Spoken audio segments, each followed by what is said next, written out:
नमस्कार बच्चों, rock gold academy ई classes में आप सभी का स्वागत है। आज का पाठ है सेवैया। इसके कवि हैं रसखान। बच्चों, रसखान का जन्म सन 1548 में हुआ माना जाता है। उनका मूल नाम सैयद इब्राहिम था। वे दिल्ली के आसपास के रहने वाले थे।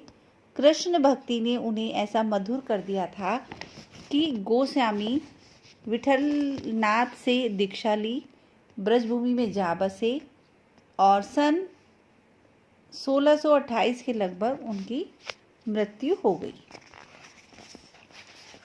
आइए बच्चों, अब इनके सेवैया नामक चैप्टर का हिंदी अनुवाद देखते हैं। मानुष हो वही रसखानी, बसो ब्रज गोकुल गांव के ग्वारन। जो पशु हो तो कहाँ बस मेरो चरो, नित नंद की धेनु मंझारन। पाहन हो तो वही गिरो को, जो कियो हरि छत्र पुरंद धारन। जो खग हो तो बसेरो करो, मिली कालिंदी कूल कदम की दारन।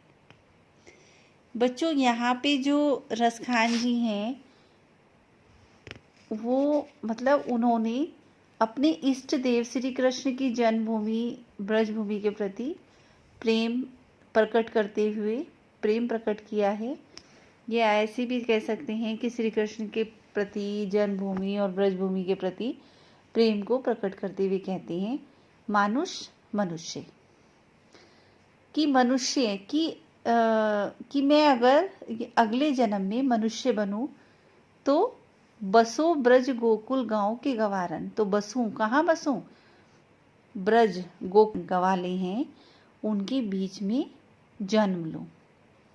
जो पशु हो, पशु होता है जानवर, जो मैं अगले जन्म में पशु बनूं तो कहाँ बस मेरो चरो, नित नंद की धेनु मंजारन। तो मैं कहाँ पे चरूं? जहाँ पे नंद की धेनु होती है गाय, कि जहाँ पे नंद बाबा की गायें चरती हैं उनके बीच में जन्म लूं। पाहन हो तो वही गिरी को, पाहन होता है बच्चों पत्थर, कि अगर मैं पत्थर हूँ, अगले जन्म में अगर मैं पत्थर बनूं तो वही पत्थर बनूं जो श्री कृष्ण भगवान ने अपनी उंगली पर उठाया था। हरि छत्र श्री कृष्ण भगवान ने पुरंदर धारण किया था, गोवर्धन जो पर्वत धारण किया था वो बनूं। जो खग हो तो बसेरा करो, और अगर खग बनता हूँ, मैं पक्षी बनता हूँ, अगर मैं अगले जन्म में पक्षी बनूं तो मेरा बसेरा कहाँ पर हो? कालिंदी होता है बच्चों यमुना, कूल किनारा, कदम की डारन वृक्ष का पेड़ है, कि यमुना के किनारे जो कदम का पेड़ है उसकी डाली पे मेरा बसेरा हो अगर मैं पक्षी बनता हूँ। कि यहाँ पे उन्होंने श्री कृष्ण के प्रति प्रेम प्रकट करते हुए कहा है कि अगर मैं मनुष्य बनूं तो गांव के ग्वालों के बीच में रहूं, वहीं गोकुल में जाके, जिससे कि श्री कृष्ण भगवान के मुझे दर्शन हो। पशु बनूं तो मैं नंद बाबा की गायों के बीच में रहूं। पत्थर बनूं तो वही गोवर्धन पत्थर बनूं, और जो श्री कृष्ण भगवान ने उठाया था। और अगर मैं पक्षी बनता हूँ तो यमुना नदी के किनारे जो पेड़ कदम की डाल का पक्षी बन। सेकंड है बच्चों, या लकूटी अरु कामरिया पर राज तिहु पूही को तजी डारो। आठहु सिद्धि नवो निधु के सुत, नंद की गाय चराई विसारो। रसखान कबो इन आखिन सो, ब्रज के बन बाग तड़ाग निहारो। कोटित एकल धूत के धाम, तरिल के कुंजन ऊपर वारो। दूसरे सेवैये में बच्चों कवि कृष्ण और कृष्ण भूमि के प्रति अपना समर्पण भाव व्यक्त करते हुए कहते हैं, लकूटी अरु कामरिया पर राज तिहुपुर को तजी डारो। लकूटी होती है बच्चों लाठी, कि जब श्री कृष्ण भगवान गायों को चराने जाते थे तो वो लाठी लेके जाते थे, कि मुझे अगर वो लाठी मिल जाए या उस लाठी के बदले राज तिहुपुर को तजी डालूं, कि मैं राज पाठ जो है वो त्याग दूं। मैं त्याग दूंगा अगर मुझे उनकी श्री कृष्ण भगवान की लाठी मिल जाए। ये आठहु सिद्धि नवो निधि के सुख नंद की गाय चराई बिसायो। कि अगर मुझे नंद की गाय चराई, कि नंद बाबा की गाय चराने का अवसर मिल जाए तो मैं आठों सिद्धि न्योछावर कर दूंगा और 9 निधि न्योछावर कर दूंगा। ये 8 सिद्धि साधना करके मिलती हैं और 9 निधि जो होती हैं ये कुबेर के पास धन होता है, खजाना होता है, उसमें 9 निधि होती हैं। तो कि यहाँ पे कवि ये कह रहे हैं कि अगर नंद की गायों के बीच मुझे चराने का मौका मिल जाए तो मैं क्या करूं कि मैं जितनी मेरी 8 सिद्धियां हैं और 9 निधि हैं वो सब मैं न्योछावर कर दूं। रसखान कबो इन आखन सो ब्रज के बन बान तड़ाग निहारो। कि रसखान कह रहे हैं कि मेरी आंखें जो हैं वो बहुत व्याकुल हैं किसे देखने के लिए। मतलब मैं ये चाहता हूँ कि मुझे ब्रज के वन बाग और तड़ाग होता है तालाब, निहारना होता है देखना, कि मुझे देखने का मौका मिल जाए। मतलब मैं तरस रहा हूँ उन चीज़ों को देखने के लिए। कोटित एक कल धूत के धाम तरील के कुंजन ऊपर वारो। कोटित होते हैं बच्चों करोड़ों। कलकोत स्वर्ण महल, करिल होता है कटीली झाड़ियों, कि मतलब कटीली झाड़ियों से ढके हुए ब्रज भूमि में रहने के लिए। करिल के कुंजन ऊपर वारो, कि कटीली झाड़ियों से ढकी हुई ब्रज भूमि में रहने के लिए मैं करोड़ों स्वर्ण महलों को भी न्योछावर कर सकता हूँ।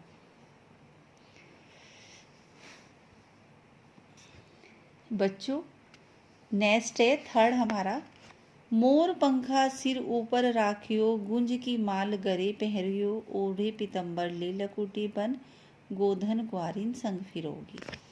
भावतो वो ही मेरो रसखानी सो तेरे कहे सब स्वांग करोगी या मुरली मुरली धर की अधराहन धरी न धरूंगी। यहाँ पे बच्चों एक गोपी दूसरी गोपी से कह रही है, वो श्री कृष्ण से मतलब बहुत ज़्यादा स्नेह रखती हैं, प्रेम करती हैं कि श्री कृष्ण की तरह स्वांग रचो, वेश बनाओ, तो पंखा सिर ऊपर रखूंगी। गोपी कहती है तेरे कहने से, मतलब कि श्री कृष्ण को देखने का मन हो रहा है या मैं उनसे भी स्नेह करती हूँ तो मैं उन्हीं की तरह क्या करूँगी, मोर पंखा, मोर का पंख सिर पे रख लूँगी, गुंज की माला गले पहनूंगी। गुंज की माला होते हैं, पत्थर होते हैं वो काले और काले रंग के, कि उनकी माला भी मैं गले में पहन लूँगी। ओढ़ी पीतम्बर ले लकूटी, और लकूटी लाठी भी ले लूँगी। ओढ़ी पीतम्बर, पीतम्बर होता है पीला वस्त्र, पीला वस्त्र भी पहन लूँगी। गोधन ग्वारिन संग फिरूंगी, और गोधन ग्वारन गायों और ग्वालों के संग भी मैं चल लूँगी। भावतो वो ही मेरू रसखानी, रसखान कहते हैं कि यहाँ पे गोपी कह रही है कि भावतो जैसे अब तुझे अच्छे लगते हैं ना, भावतो पसंद कर, तुझे पसंद है ऐसे वो मुझे भी पसंद है। सो तेरे कहे सब स्वांग करूँगी, जैसा तू कहती जाएगी मैं वैसा करती जाऊँगी। या मुरली मुरली धर की अधरान धरी अधराना धरूंगी। लेकिन मुरली को, जो श्री कृष्ण की मुरली है, उसे मैं अपने अधरान होठों पर बिल्कुल भी नहीं रखूंगी, क्योंकि बच्चों मुरली को वो अपना सोत मानती थी गोपियाँ, कि मतलब मुरली श्री कृष्ण भगवान को अपने वश में कर लेती है और जैसा वो कहती है वो वैसे ही करते जाते हैं, तो वो मुरली से ईर्ष्या करती थी। नेक्स्ट है फोर्थ, काननी दे अंगुरी रही भो जबही मुरली धुनी मंद बजे ही मोहिनी तानसो रस खानी अटाचड़ी गोधन गहे को गहे तेरी कहो सीगरे ब्रजलोगनी काली कोहनो कितनो समझो हुई माई रिवा मुक्की मुस्कानी संभारी न जहे न जहे न जहे। कि मतलब यहाँ पे जो गोपियाँ हैं वो विवश हैं, कि क्यों विवश हैं, वो मुरली की जो धुन है, जब श्री कृष्ण जी मुरली की धुन की आवाज़ आती है तो वो इतनी लुभावनी होती है कि वो चाह कर भी, है ना, उसे दूर नहीं हो पाती, कि उनके सामने एक मुश्किल है कि वो विवश हो जाती हैं उनकी मुरली सुन के। तो यहाँ पे उनकी विवशता का, गोपियों की विवशता का वर्णन किया गया है कानन दे अंगूरी रही वो, जब ही मुरली धुन बजेगी। कि मतलब जब मुरली बजती है श्री कृष्ण भगवान की, धीरे धीरे आवाज़ में जब बजती है, तो मतलब मैं अपने कानों में, गोपी कह रही है कि मैं अपने कानों में मतलब उंगली दे लूँगी, मैं नहीं सुनूंगी। मोहनी तानन सी रस खानी, अटा चढ़ी गोधन गहे गए, तो गहे अटा होती है छत। कि जब मतलब छत पे चढ़ के श्री कृष्ण भगवान बंसी बजाएंगे और वो अपनी गायों को सुनाएंगे, है ना, तब भी मैं अनसुना कर दूंगी। माई रीवा मुक्की मुस्कानी, संभही न जहा। लेकिन हे माई, हे माई, हे माँ, उनकी जो मुस्कान है जो उनकी मुस्कान है, उससे तो हम हट ही नहीं पाते हैं। मतलब मुस्कान इतनी मनमोहक है कि हम अपने मन को कितना ही समझाएं, लेकिन क्या होता है, हम उसमें विवश हो जाते हैं। टेरी कहो शीघ्रे ब्रजलोगनी, कि हे माई काली काली कितनी समझाएगी, ब्रज के लोग चाहे तुझे कितना भी उलाना दे हे माँ। कि मतलब हमने इन्हें गोपियों को कहा था कि वो इतने श्री कृष्ण के चक्कर में ना पड़े या उनसे इतना प्रेम ना करें, कि हमने उन्हें इतना समझाया था। पर माँ हम क्या करें, हम श्री कृष्ण की मुस्कान से को देखकर हम विवश हो जाते हैं। उनकी छवि हमारे संभाले नहीं संभलती है और हम आकर्षित हो जाते हैं, हम विवश हो जाते हैं। तो और हम उनके वश में हो जाती हैं कि उनकी जो बांसुरी है उसे तो मनसूना कर भी दें किसी तरह से, बड़ी मुश्किल से, लेकिन उनकी मुस्कान में हम विवश हो जाते हैं। तो बच्चों, इस प्रकार ये आपका चैप्टर 7 समाप्त होता है। और अगर आपको मेरी वीडियो पसंद आई हो तो इसे लाइक और सब्सक्राइब करें, बेल आइकन को प्रेस करना ना भूलें। धन्यवाद।